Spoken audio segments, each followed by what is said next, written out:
Hello all, this is Dr. Alsup, and thank you for joining me for another fun yet informative learning objective video. Now this is another video where we're really going to focus on defining some terms that we will be using throughout our discussions in gastrointestinal anatomy. Specifically, we are going to be defining and providing examples of, the terms intraperitoneal, primary or primarily retroperitoneal, secondarily retroperitoneal, and last but not least, subperitoneal. So let's start with intraperitoneal organs, as these are quite numerous when we're talking about the abdominal cavity. Intraperitoneal organs are almost completely covered in visceral peritoneum, and you can see that kind of really nicely right here in this image. All surfaces are going to be covered in peritoneum, or almost all surfaces.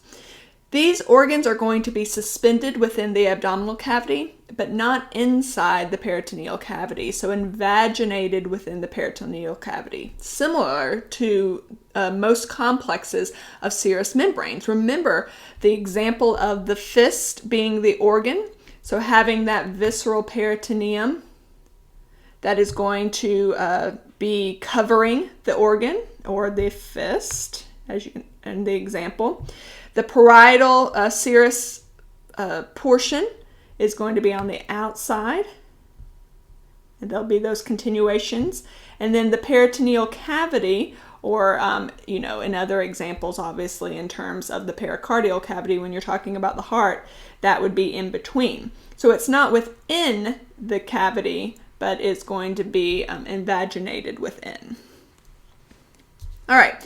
As mentioned, many of the abdominal organs are intraperitoneal, so that includes the stomach, the liver, most of the small intestine, the cecum and the appendix, which is attached to the cecum, the transverse and sigmoid colon, gallbladder, and even the spleen are going to be examples of intraperitoneal organs. Okay, moving on to retroperitoneal organs, of which there are two types. But more generalized, all retroperitoneal organs are located posterior to the peritoneum, so closely associated with the posterior abdominal wall. Most retroperitoneal structures will have peritoneum covering their anterior, or maybe even a little bit of their lateral surfaces. Primarily retroperitoneal structures develop, so embryologically develop and stay retroperitoneal. So always retroperitoneal. Some examples of these will include kidneys and suprarenal glands, the ureters, the larger vascular structures like the inferior vena cava and abdominal aorta. So you can see those right here. Those are going to be examples of primary retroperitoneal organs. The other category of retroperitoneal structures are secondary or secondarily retroperitoneal organs. And these organs actually develop intraperitoneally. So it's going to have a little mesentery associated with it early in development. So it will be covered with the visceral peritoneum and further into the abdominal cavity. But as development progresses, this organ is going to be drawn towards the posterior abdominal wall, as you can kind of see happening from here to here.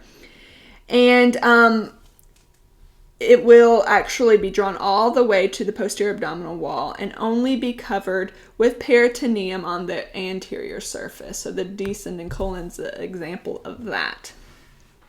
The rest of that peritoneum that had been covering it will transition into what's referred to as fusion fascia, which creates avascular planes of connective tissue that allow, during, say, a surgery, a greater degree of mobility and ease of accessing structures without fear of injuring vascular structures. Because, as mentioned, these planes of fusion fascia are going to be avascular. I really like this image below. It really shows kind of a step-by-step process of a secondarily retroperitoneal structure, because this is often conceptually difficult to think through. So you're starting off intraperitoneal with an associated mesentery, like other intraperitoneal viscera, and then it starts to move posteriorly until it is firmly adhered to the posterior abdominal wall, as you can see there. So you lose any of that peritoneum that was associated with the posterior portion of the organ, and that previous mesentery transitions into more of a fusion fascia. So some examples of secondarily retroperitoneal organs include most of the duodenum, the ascending and descending colon, and most of the pancreas. Lastly, let's not forget subperitoneal organs, and we aren't going to spend much time here because we're going to spend a bit more time on these when we get to pelvic anatomy. But recall that the peritoneum does certainly extend into and ends in the pelvic cavity. So that inferior-most extent of the peritoneum lies over the superior surfaces of some of the viscera in the region, such as the bladder and the inferior portion of the rectum. When we're looking at the uterus here, it's actually going to be covered in peritoneum on most of its sides, so it will be considered intraperitoneal. And here is the summary slide. Make sure you understand the difference between intraperitoneal, primary and secondarily retroperitoneal, and of course subperitoneal organs, and you should be in a great place. Think of which surfaces does peritoneum cover on an organ. So for example, for intraperitoneal organs, it's going to be almost all surfaces, retroperitoneal, just on the anterior surface of that organ, and subperitoneal, just on superior surfaces. Excellent. Thank you for your time and attention here, and please always feel free to reach out with any questions. I hope you have a great rest of your day.